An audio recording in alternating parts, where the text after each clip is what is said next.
following session, titled How to Read a Poem, will be presented by Reverend Andrew Richard, who is the assistant pastor and headmaster of Mount Hope Lutheran Church in school in Casper, Wyoming. Please welcome Reverend Richard.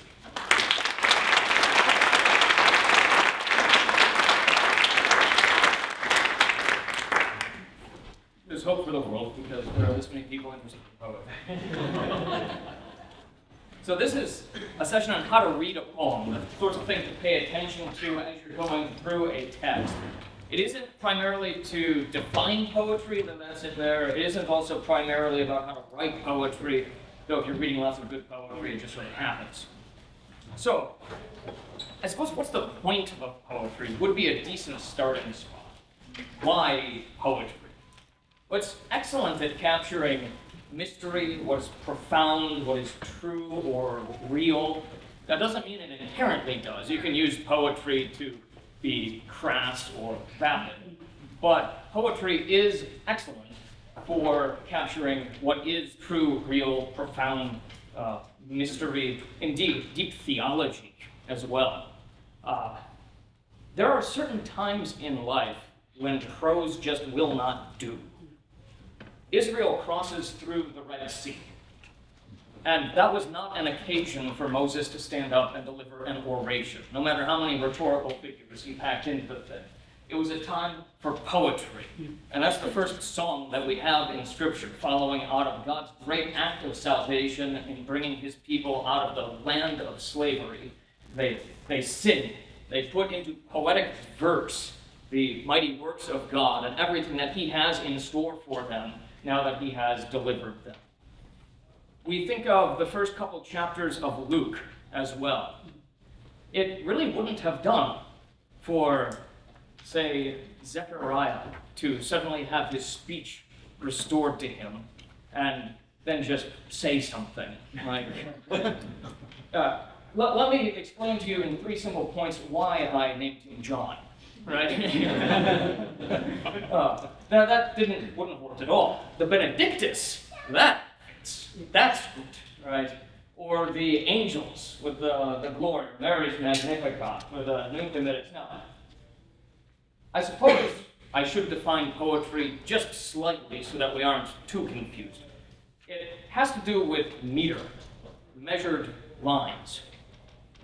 Aristotle in his Poetics talks about poetry primarily as an imitation. And what he's interested in there is it being true to life and communicating truth and reality. He laments the fact that people are called elegiac poets or hexameter poets, as if the verse was what made their poems great. No. He would hold that meter is a sine qua non of poetry. You have to have meter if you're going to have poetry. But just having meter doesn't mean you're a poet, right? It has to be an imitation. It has to be true to life and communicate truth. Rhyme has worked its way in as something that we all associate with poetry. In the ancient world, it was among the many rhetorical devices that you could choose from. There's a whole list of rhetorical figures in the back of this packet that I have given to you. They're categorized by different types of figure, and rhyme would fall into the repetition category, one among many types of rhetorical figures. The fact that poetry has latched onto it so strongly, many have lamented. Ben Jonson has this really funny poem called A Fit of Rhyme Against Rhyme, where he has these really short metrical lines that are all rhyming with each other at the end. It sounds so jangly and horrible. But he handles it really well and makes fun of rhyme while using it. John Milton, when he wrote Paradise Lost, received a whole lot of flack about the fact that it was called an epic poem and yet didn't rhyme. And after the first year of publication, he wrote a preface to the thing wherein he justifies not rhyming and appeals to Greek and Latin poetry that simply used rhyme as a rhetorical device among many, but followed a strict meter. So if you're interested in reading some sources on defining poetry, that is in your handout, I believe, on page 9. You don't need to read that right now, though. Shakespeare has a famous quote about poetry in A Midsummer Night's Dream. This is spoken by Theseus. And they're talking about the lovers and what's happened over the course of the play and how it all seems a dream. And Shakespeare has Theseus give the speech about how the lunatic, the lover, and the poet are all of one mind. So if you were planning to flee, now's your chance. Being lumped in with lunatics isn't your cup of tea. Frankly, I see his point and embrace being a lunatic. But he says, the poet's eye in fine frenzy rolling doth glance from heaven to earth, from earth to heaven. And as imagination bodies forth the forms of things unknown, the poet's pen turns them to shapes and gives to airy nothing a local habitation and a name. That's a great way of putting what poetry is able to do. It's able to concretize that which is not concrete and place it before the mind's eye in a way that it can be very nicely grasped. I think giving an example of this will be the best course from here. The incarnation of our Lord, the fact that the second person of the Trinity, the Son of God, is fully God and fully man.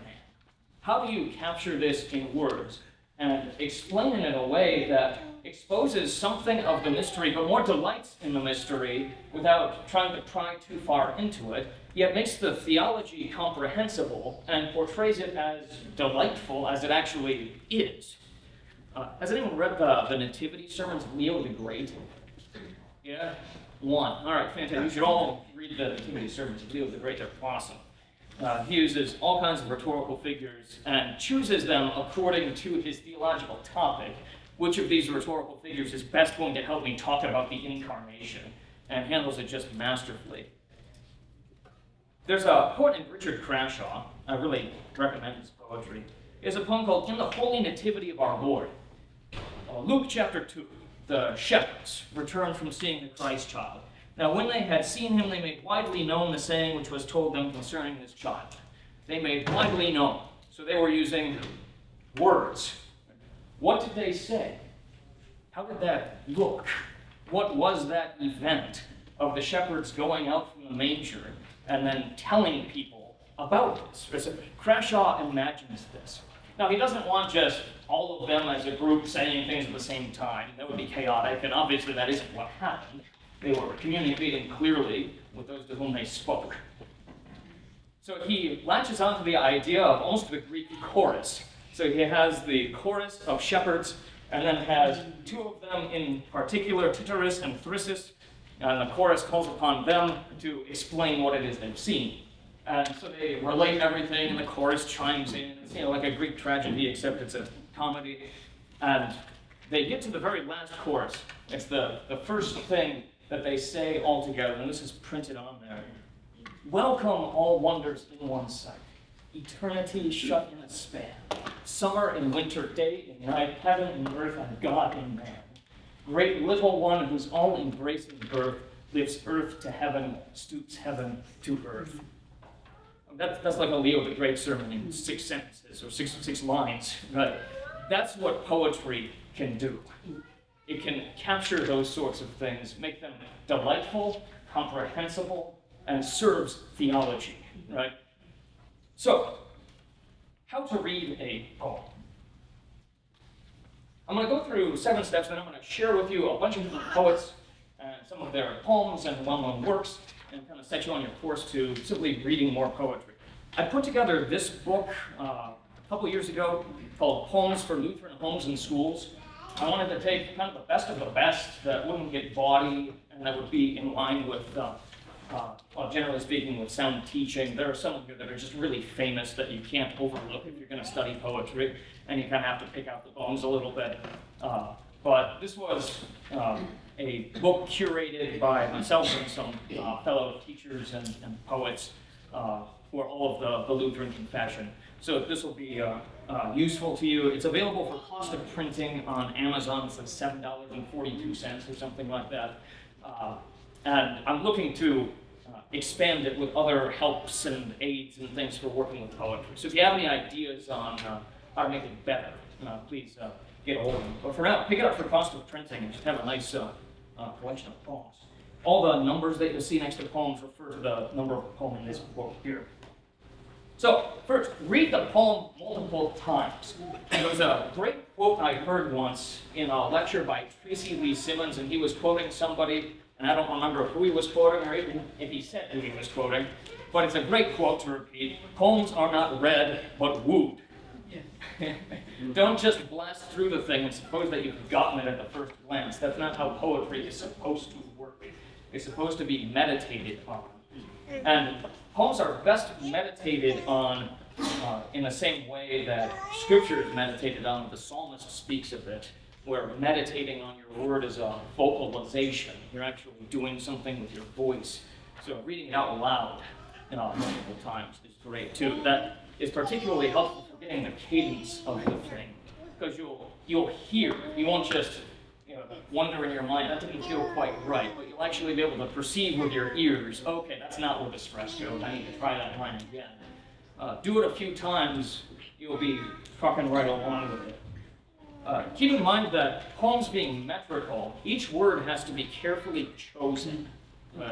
A really good poet is not going to be constrained by meter and rhyme scheme. It's just going to make him choose carefully and rightly what he's going to say.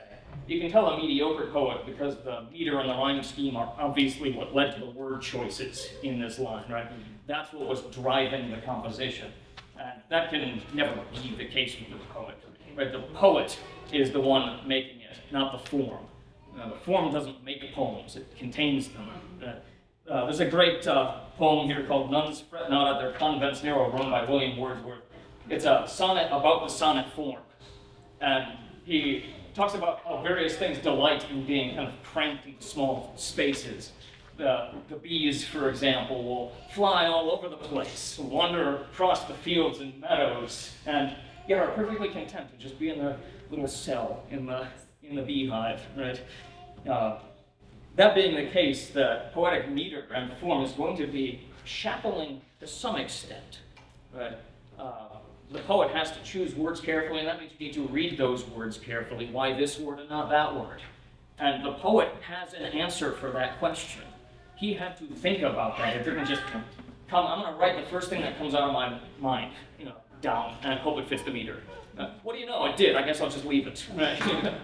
No, he's going to craft those words. So that means a different sort of reading than we're used to when it comes to prose. Right? When you sit down to read a poem, even if it's this sonnet here, be prepared to take 10, 15 minutes to do it. Right? Set aside the time to read it right. So that's the first thing with how to read a poem. You should, second, and honestly steps 2, 3, and 4 are kind of mix-upable. You can do them in whatever order according to the poem. If you're teaching it to students, according to their comprehension, what are they going to be able to do easiest first to get them into this? But a good first question is, what is the theme or argument of the poem? Because that's everything. And this is argument in the classical sense of the term, right? Trying to convince of something. Every poem is doing that. Whether it's to convince you to think a certain way or act a certain way or connect these two things that you wouldn't have thought were connected, or to stir up a desire for something. All poetry is making some sort of argument. So what is that argument? If you can clamp onto the theme of it, just be able to say, what is this poem about? And then get into, what's the poet arguing about that topic? Step 3, which could just as well be step 2, ask what does the poem say in plain words? If you can't put it into prose, you probably didn't understand it, right? So that can be a good classroom exercise, taking a poem and putting it into plain words. And if you or your child or student is able to do that, then you're able to talk about the poem. Step 4, analyze meter and rhyme scheme. I've got a meter and rhyme scheme analysis on page 11. I'm not going to go through that in detail because all the instructions are written out. I will simply note a couple of symbols that are useful and a couple of poetic feet that you should know about. So, you have the I am, which is an unstressed syllable followed by a stressed syllable. And you have a trochee, which is a stressed syllable followed by an unstressed syllable. And this gives to the words iambic and trochaic. If you have a TLH and turn to, soul withdrawn myself with gladness, it'll give the meter and then say trochaic afterwards. and that means it uses these feet rather than that one there. As far as doing the meter, counting it out, iambic pentameter is very common and has that bum, bum, bum, bum, bum, bum feel to it. And using your fingers on whatever dominant hand, bum, bum, bum, bum, bum, bum, bum, bum, bum, is a really nice way of tracking along with a poem as you're reading it and looking to analyze the meter. There's a really humorous poem by Thomas Randolph. Upon the loss of his little finger, he got into a bar fight, and his pinky got cut off. so he wrote this sonnet, well, it's not a sonnet, 16 lines of iambic pentameter. Arithmetic 9 digits and no more, admits everything I still have home I store. For what mischance obtained from my left hand, it seems that only for a cipher stand. The digits of 0 through 9. I've got 1 through 9 and I've still got 0. But this I'll say for thee departed joint, thou wert not given to steal, nor fixed not point, at any in disgrace, but thou didst go on time unto thy death, only to show the other members what they once must do. Hand on like thigh, and all must follow too. Oft didst thou scan my verse, where if I miss, henceforth I will impute the cause to this. A finger's loss, I speak it not in sport, will make a verse a foot too short. Farewell, dear finger, much I grieve to see how soon this chance hath made a hand of thee. Once you're this far into things, you're getting the meter, the rhyme scheme, you understand what it means and what the argument is. It's time to seek the invention. Now, you could put this first for students who have been doing this for a while. Invention can be something of a hard-to-pin down term. There's a famous writing by George Gascoigne, written in 1575, called Certain Notes of Instruction.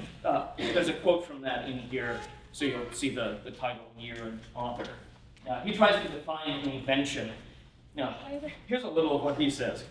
The first and most necessary point that ever I found meet to be considered in making of a delectable poem is this: to ground it upon some fine invention. What theme soever you do take in hand, if you do handle it but tanquam narratione perpetuum, just as in continuous or plain speech, and never study for some depth of device in the invention, and some figures also in the handling of it, it will appear to the skillful reader but a tale of a tongue. So, you need to give some thought to how you're going to craft this thing before you just put pen to paper or start playing around with words in your head. So, this is best explained, I think, by example. So that poem about the shepherds.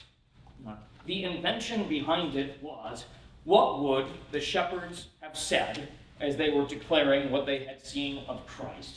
And part of the invention likewise would have been so that there aren't a bunch of people talking or utter chaos or even just a single spokesman. I'm going to have a Greek chorus and then a couple of spokesmen and use the interplay of their voices to give some structure to the thing. Right? That's the invention behind that poem. And then he handles it very well as he chooses rhetorical figures and actually starts putting the words in their mouths. But the invention came first. Right? How am I going to handle this topic?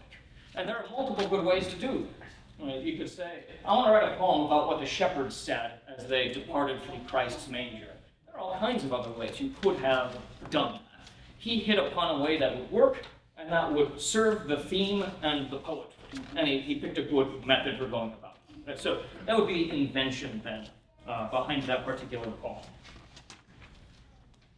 You can ask some specific questions, like what structure does the poet use to support his theme? What devices does the poet use to support his theme?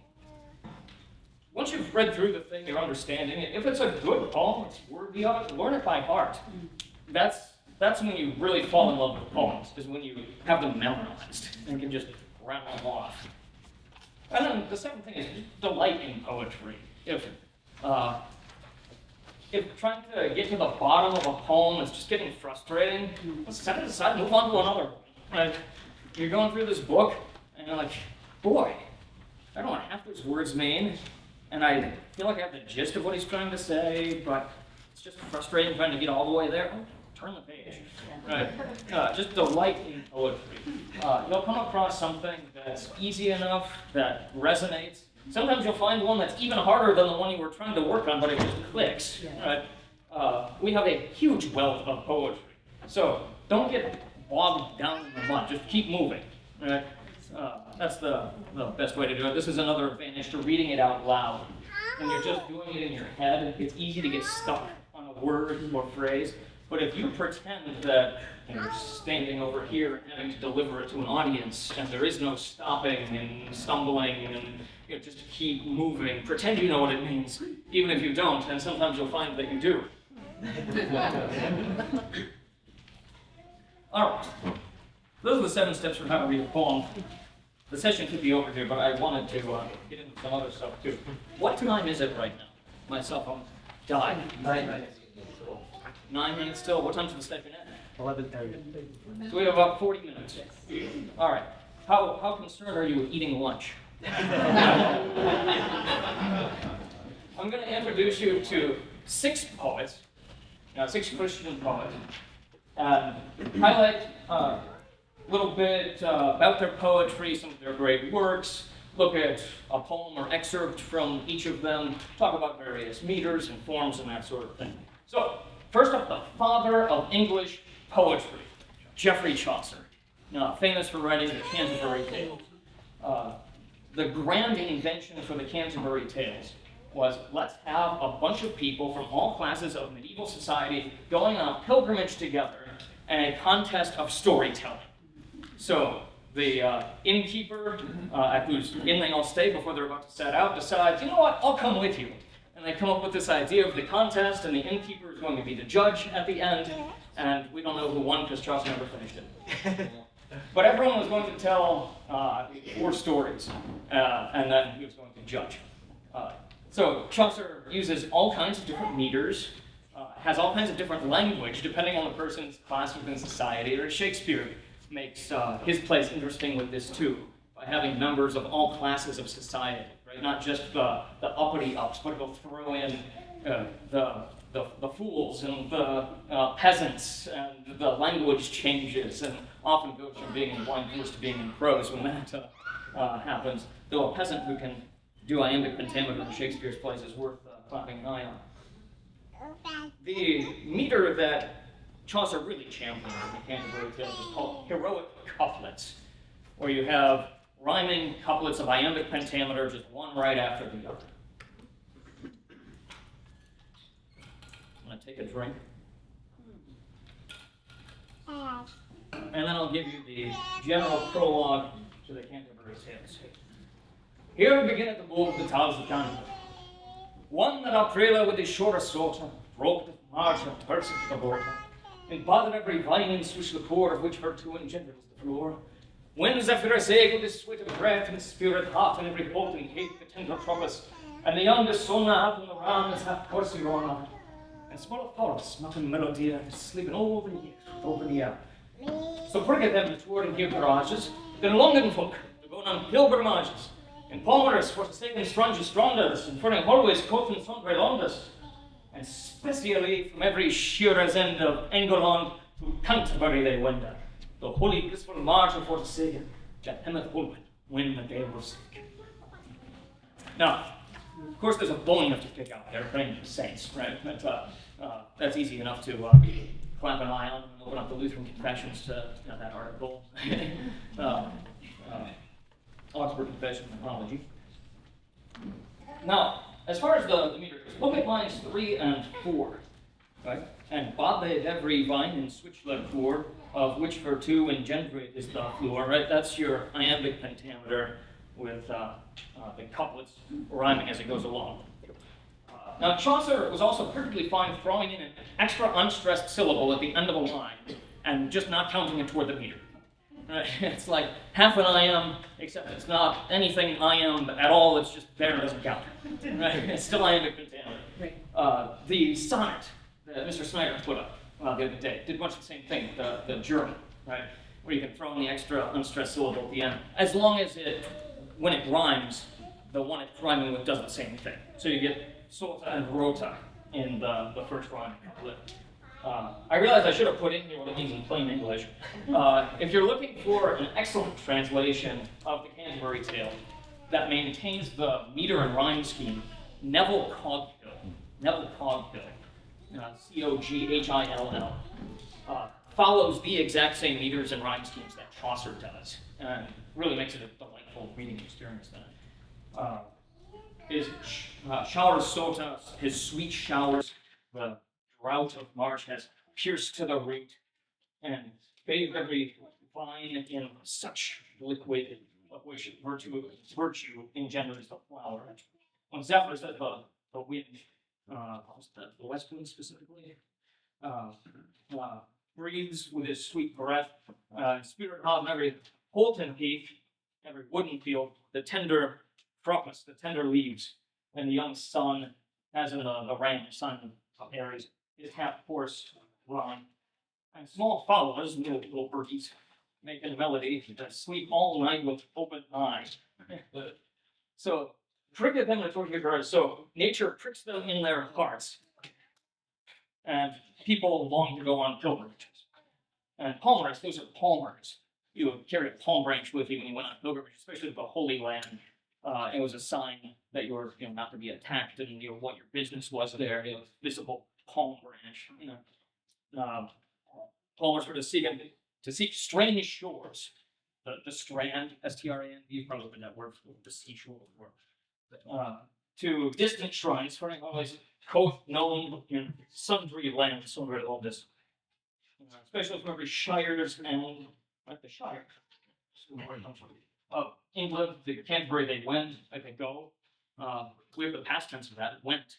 At least the really weird verb, go, went, gone. From exile home we are wending. Right. Being Lutheran, actually, that's what preserved good English too. The holy blissful march before his sake that has helped when they were sick. So thank you, Thomas. No, not the apostle. All right, so that's a little bit about Chaucer. There's a quote from George Gascoigne here. Also, our father Chaucer used the same liberty in feet and measures that the Latinists do use. And whosoever do peruse and well consider his works, he shall find that although his lines are not always of one self-same number of syllables, yet being read by one that hath understanding, the longest verse, and that which hath most syllables in it, will fall to the ear corresponding unto that which hath fewest syllables in it. And likewise, that which hath in its fewest syllables shall be found yet to consist of words that have such natural sound as may seem equal in length to a verse which hath many more syllables of lighter accents. So if you look to the third to the last line of the general prologue, of enga lon to Canterbury when, right?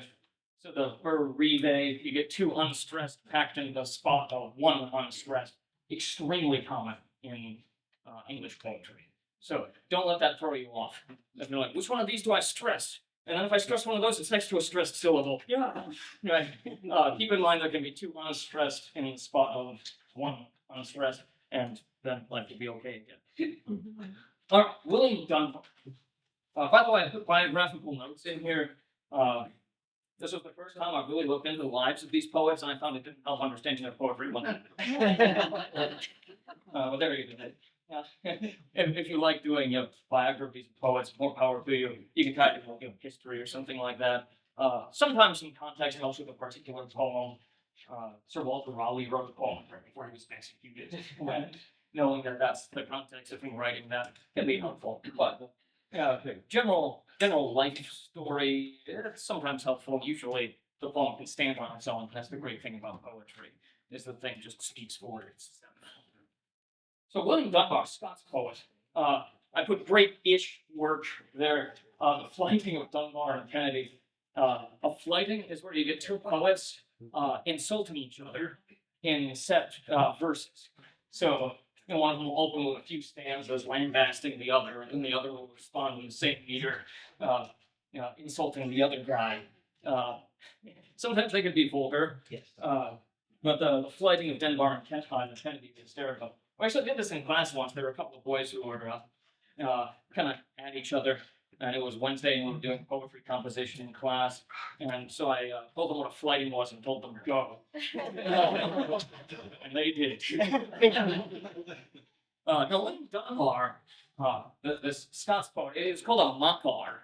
That's the Scots word for poet. It means maker. We transliterate the word poet out of Greek and Latin. It's from the Greek verb poien, which means to make, poietes, the poet, the maker. The Scots actually just translated it into their language. So the makars, he's a maker, a poet.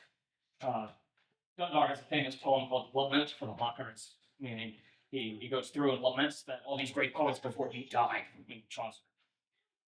He enjoyed including Latin phrases at the ends of his stanzas, and this was in part why I wanted to include him. Also, I love his poetry, and I was going to find some excuse to include him, whether it belongs here or not. So, at the end of the one we're going to read, Dawn is the Buffalo and the Dragon Black, Surrexit Dominus de Sepulchro, Christ has risen from the grave, is the final line of each of the 5 stanzas of this poem. This is simply the first one that I've given here. Now, including Latin lines in other languages, poetry is a long custom in the church. From the Middle Ages, even our Luther's Philip Nicolai did it at the end of Wake Awake for Night is Flying. So we've got Indulge You. Here's one of the stanzas. O Pampers we stay, per nostra Trinita, for thou for us hast given Cedor Gaudita, more than we were there, more than we were there. We should bring that back. There is a good translation of it that just takes the German parts and puts it in English and leaves the Latin alone. But really cool. Philip Nicolai did the same thing at the end of Wake Awake. It's given there in the German and then with the English, right? I choice of you, for the winter see you. So, with reference to Indulge You, the precedent for me doing what's called a macaronic text, which is a combination of Latin and your native language. So here's William Dunbar. Dawn is a battle of the dragon black. Our champion Christ confounded as his force. He gets an error, broken with a crack. The sun triumphal raisins at the cross. The devil is trueless and hideous. The soulless are borrowed into the bliss can go. Christ with his blood our ransomness doesn't dose. Surrexit dominus de sepulchro. And it has 4 more stanzas too. You should look it up. Now this is Middle English like Chaucer, so there are some things that kind of need to be translated. Honestly, if you're doing Middle English poetry, read it out loud and just say what it looks like. And you'll probably realize we still have that where we just spell it totally different. Now, relating this to the rhetorical figures that you have in there, besides the invention as far as form and the poetic conceit behind the thing, you're going to have lots of adornment of language as that form is then filled out. So, for example, in the second line, our champion Christ confounded as his force. Alliteration is a really popular one. Or its cousin, consonants, where you get the same consonant sound, but not necessarily at the beginning of the words. So the second to last line, Christ with his blood, our ransom is dos and dos, with the S sound that drives it. Isocolon is another really popular rhetorical device in poetry, where you have phrases or clauses that follow the same syntactical construction, grammatically speaking, but use different words. So he says a very slight isocolon here, and then for a little poetic derive, breaks it suddenly. So lines 3, 4, 5, 6, right? The yes, the sign, the dimness, the soulless, and then just Christ in the second to last line there. That breaks the isocolon and has a little poetic punch then to it, shows where his emphasis is, right? All right, so that's William Dunbar. Edmund Spenser, you have his years there. His great works, The Fairy Queen. Queen Elizabeth loved it so much she gave him a pension of £50 a year. And that was only when he started publishing like the first few books of it. 50-pound pension.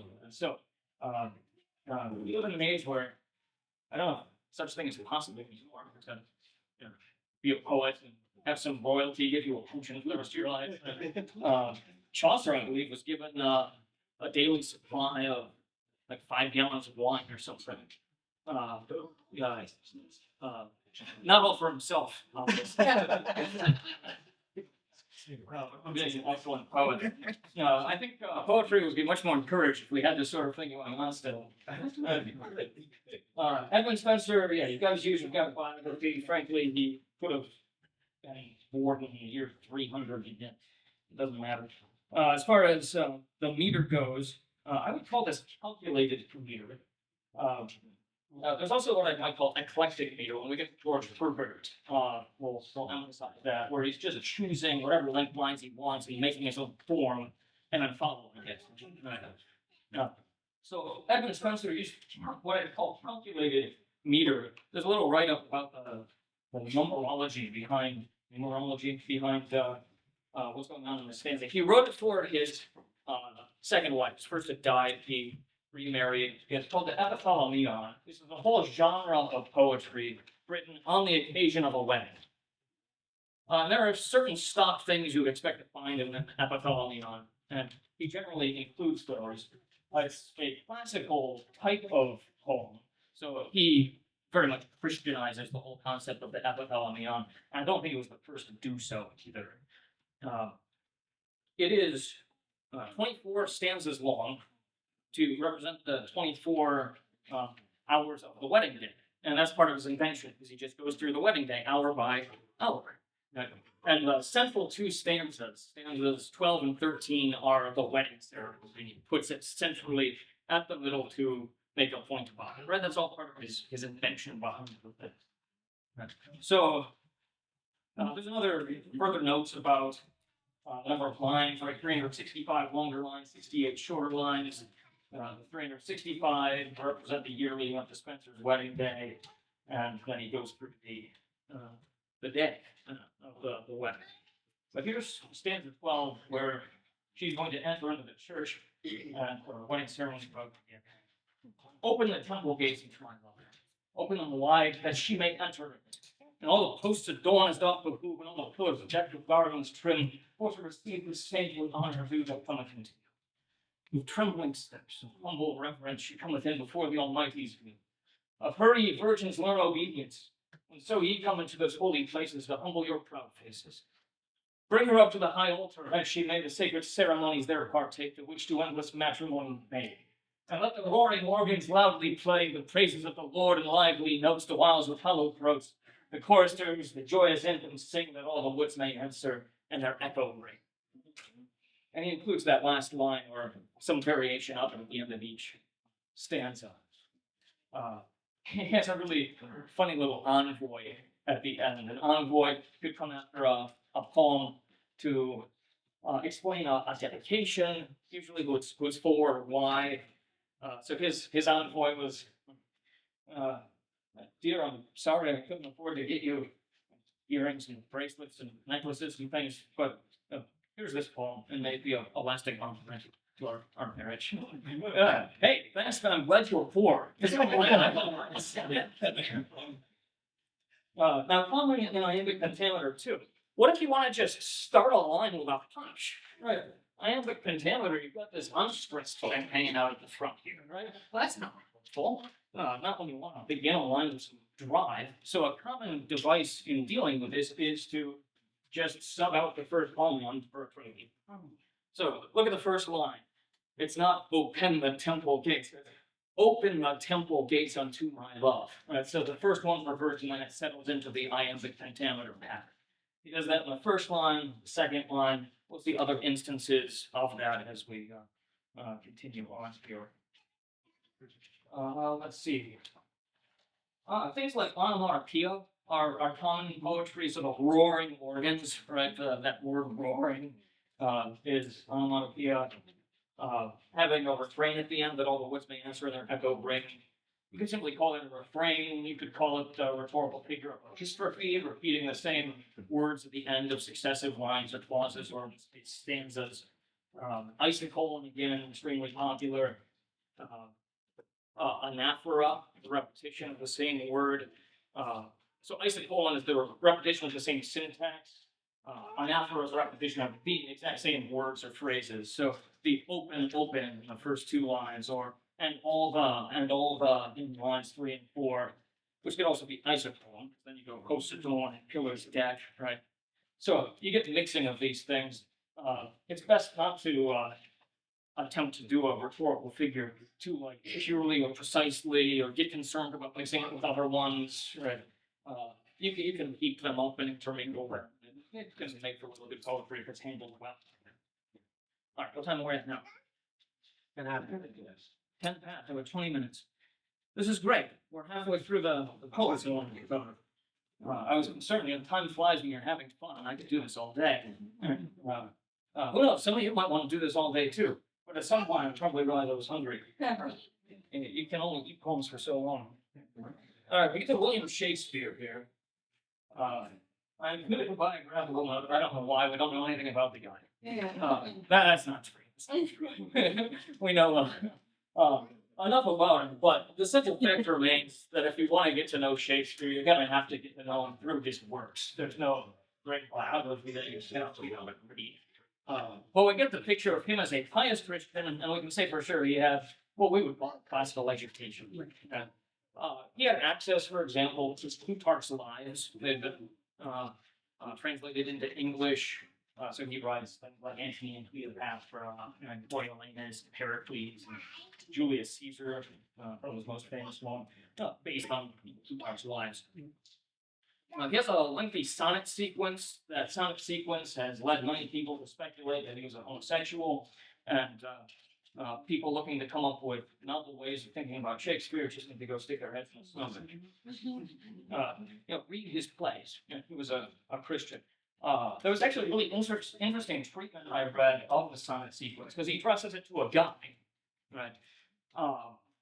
And the argument was that he's talking to himself. That it's like his better sense is rebuking himself as a youth and trying to steer him in the right direction. And that's probably the best way of understanding that science. There's a lot more that can be said about it.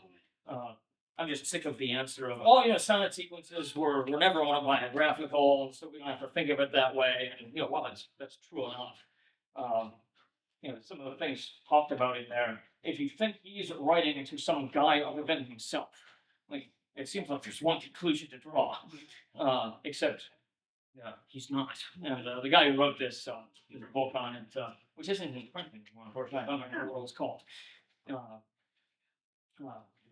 Argues from internal evidence in the sonnets that this is the case. He's addressing himself.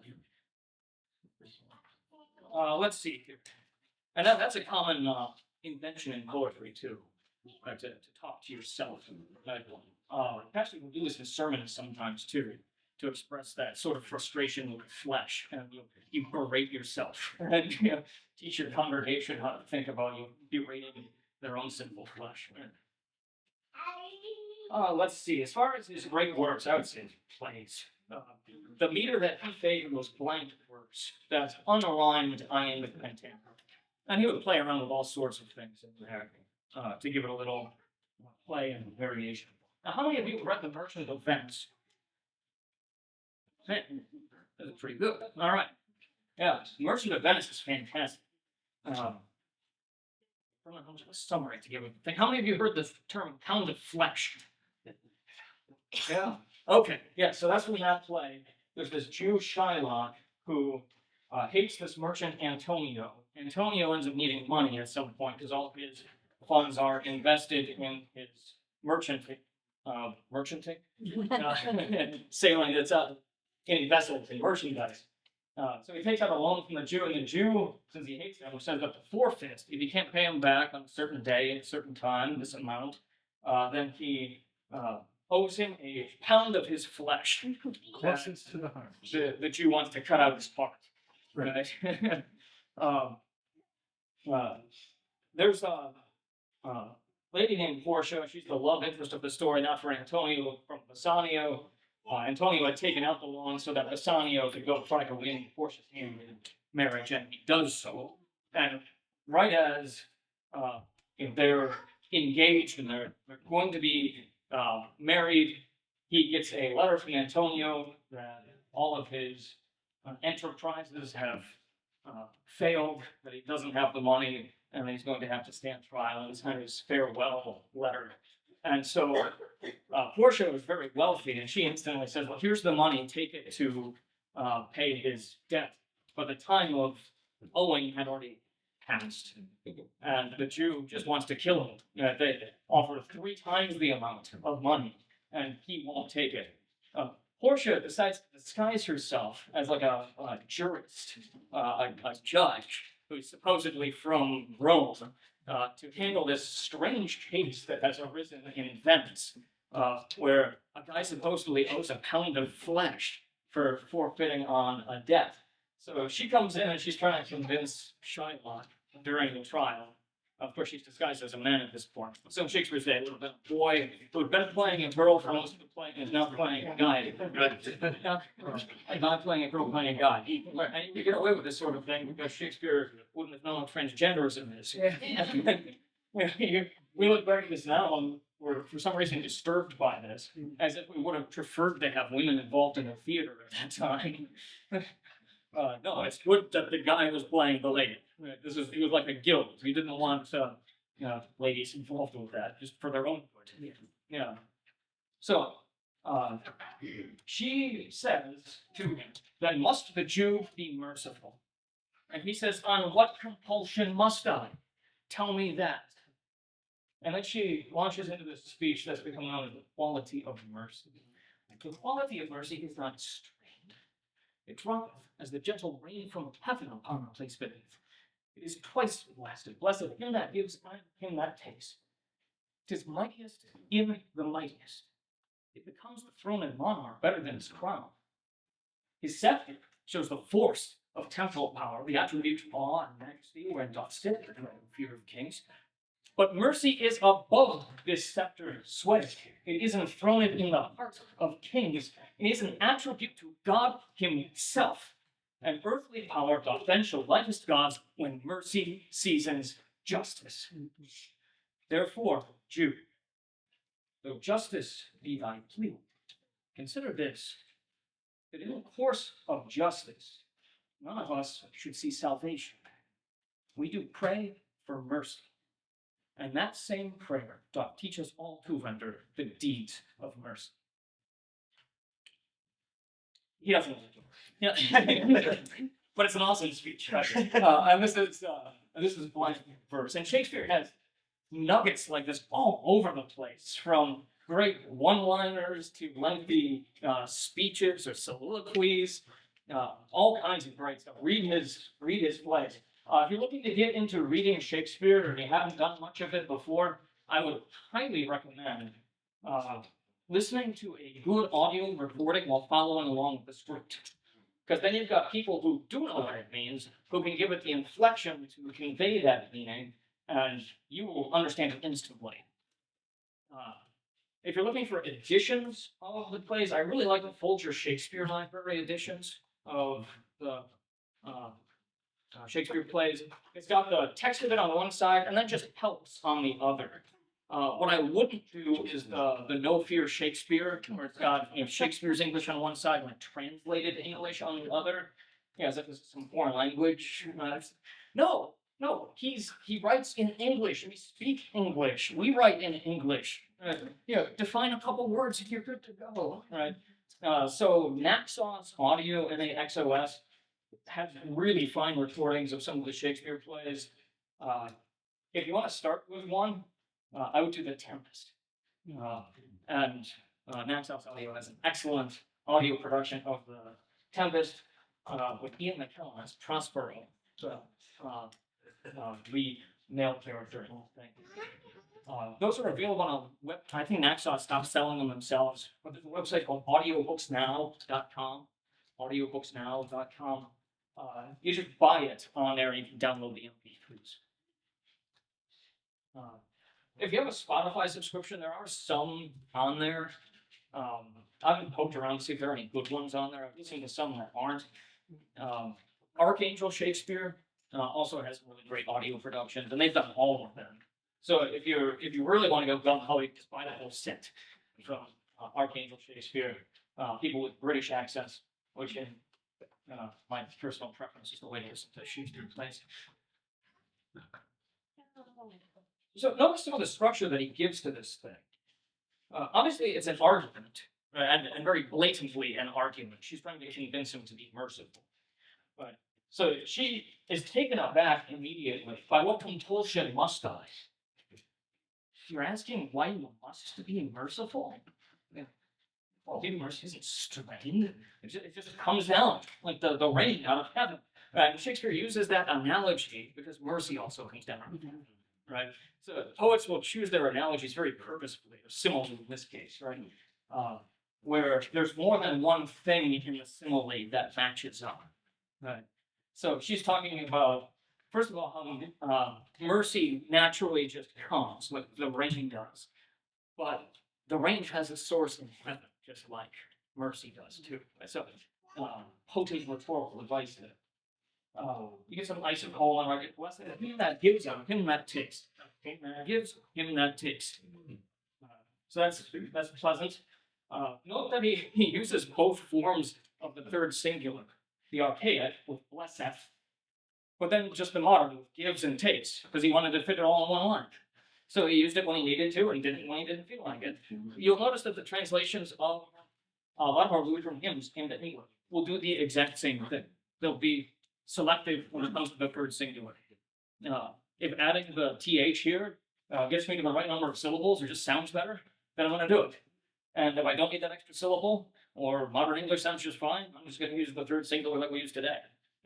That's less common, that might not happen at all. The second singular, the thou and the, thy, and the est ending, right? Dost or art, right? That's consistent. But the third singular, do whatever you want, like Shakespeare. Note that he also goes from mercy to justice to mercy again. And he talks about the quality of mercy and what mercy is about the scepter sway. And he talks about when mercy seasons justice. It's very punchy there. He's got some anaphora, repetition of the same thing at the beginning of successive lines. So he has what mercy is, and then it is, and then it is, and then a line of what's called anastrophe, where you get words in order that's not typical in how we would speak, right? And earthly power doth then show likest gods, right? You understand what that means, but it's almost like he confuses you for a second, so that he can drive the point that much more strongly and make it that much clearer in the next line when he says, when mercy seasons justice, right? When Turkey just drives him into you, right? So there's rhetorical figures cooperating together in order to really build up to something. When mercy seasons justice, and I was talking about justice, but with justice be thy plea. But in the course of justice, none of us should see salvation. We do pray for mercy. And that same prayer of peace will run the deeds of mercy. So we've got mercy, mercy, mercy, justice, justice, justice, mercy, mercy. And that's part of the invention of the speech, is this going from one to the other and landing back to where he started and where he wants it to be. All right, so that's blank verse. You'll notice that, like Chaucer, he's not afraid to just add an extra unstressed syllable at the end of the line, right? And because he's not rhyming here, he doesn't have to make the next line match it. He can just do it in one line and then not in the next, or whatever he feels like. All right, John Donne. There are his years. He was born Roman Catholic. You heard in Mr. Snyder's presentation that he lived a very complicated life as a youth. And a lot of his early poetry is really quiet. Not great stuff. But as with many Christians, the cross taught him a lot in life, bearing affliction and hardship. So 3 of his children died in childhood, 2 were stillbirths. A few days after the last stillbirth, his wife herself died. he converted to Anglicanism before she died and became a priest. Is writing these holy sonnets during these years to meditate on what's going on in his life, and especially meditate on God and his ways with man. So, as he's surrounded by death, and you take a picture of him, standing there with his dead child in his arms.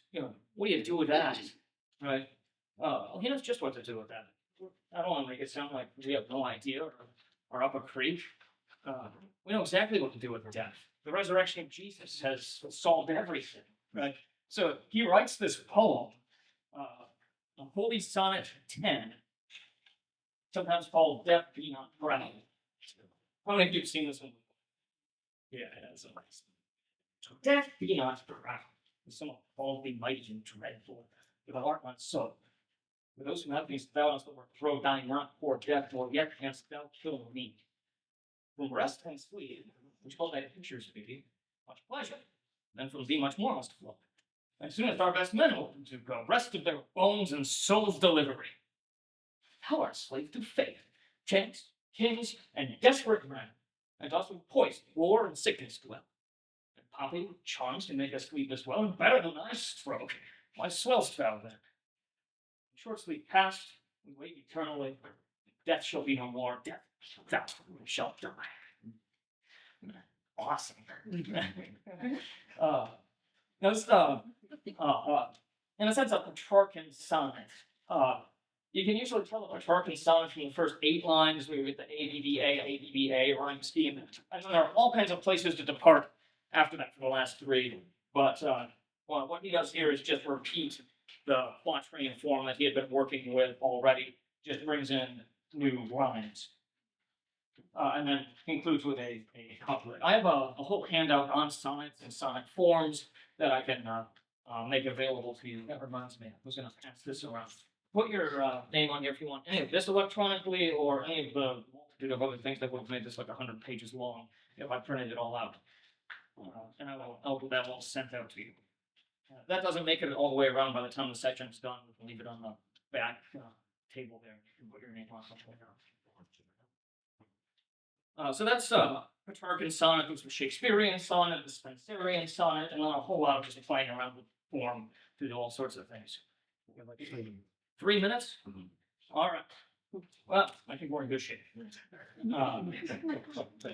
So this uses a common rhetorical device in poetry, prosopopoeia, literally means making a face in Greek, but personification is what we would call it, right? So he addresses death as if it's a living thing with ears that he can address and speak to, and it can comprehend him, and it has life such that it can die at the end, right?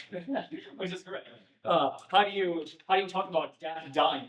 By making an abstract concept, a person with life, and you can take death's life away. Right? So by death, he has destroyed death as a common rhetorical figure for talking about what Jesus did in his resurrection. Paul has a little section there in 1 Corinthians 15 where he does that sort of, death, where's that victory? Death, where's that sting? All right. I suppose we'll move on to George Herbert.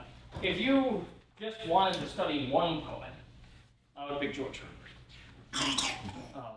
Devout Christian man, excellent poetry, played around with all sorts of forms of poetry, largely wrote with iambs, but really showed what the iamb can do in the multitude of forms he came up with. So I call this meter eclectic meter. It's like he just chooses what he wants to do, and then once he's locked himself in, he follows it. Right? And that's the thing with creating a meter. Hey, you can't just say, I'm going to do this line, this line, and this line, and just that's the poem. Right? You can only do that for so long, and then you have to repeat it and show that you're following your form in order to even really call it meter. Otherwise, what's measuring the thing? What's saying this line has to be this long? So he'll establish in a first stanza what that form, what the measure is going to be, and then we'll follow it in subsequent stanzas. Let's see here. His great work is The Temple, which is a series of poems. If you get like the Penguin Library complete poetic works of George Herbert, you'll have it. For some decent moral training for boys, the first poem in the temple, the church porch, is this very lengthy poetic exposition of living a good life as a young man. Very much worth reading. But going through the temple, you'll come across all kinds of different things. The device that he uses in this particular poem, called Love 3, because it's the third one called Love in the temple, is structured around a conversation where Jesus is personified, well, he is a person. I should say love is personified as Jesus.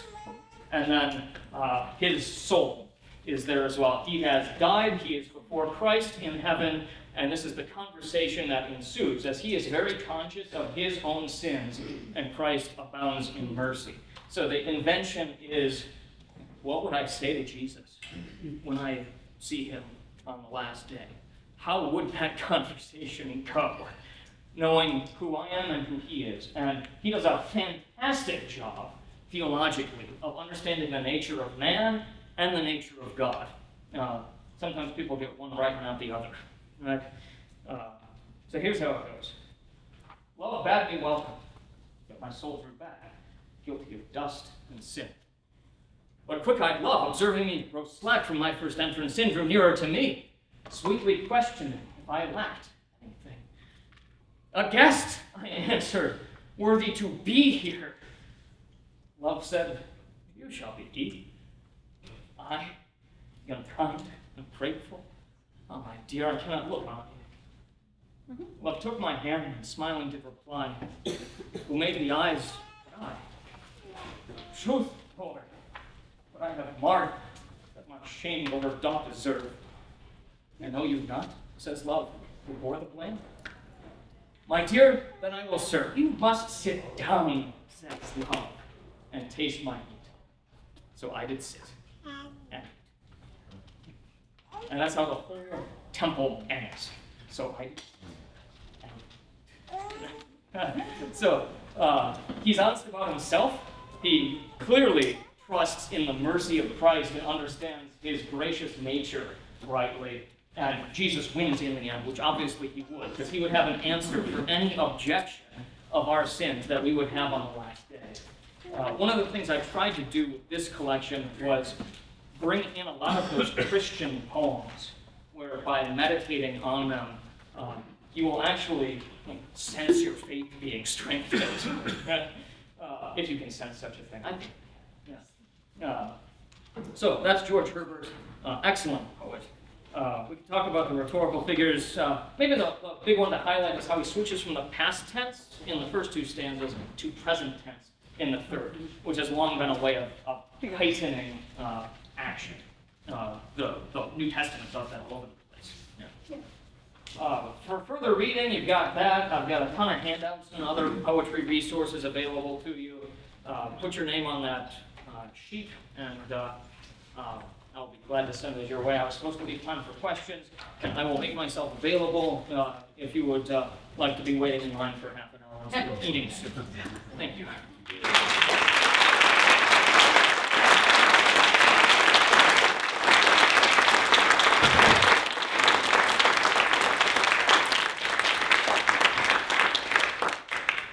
I will also note CCLE has some books for sale out there. One's called Three Plays. There are 3 school plays that I wrote in blank verse. I have this year's school play here and a bunch of copies of it, and if you want one, come grab one. This one's free.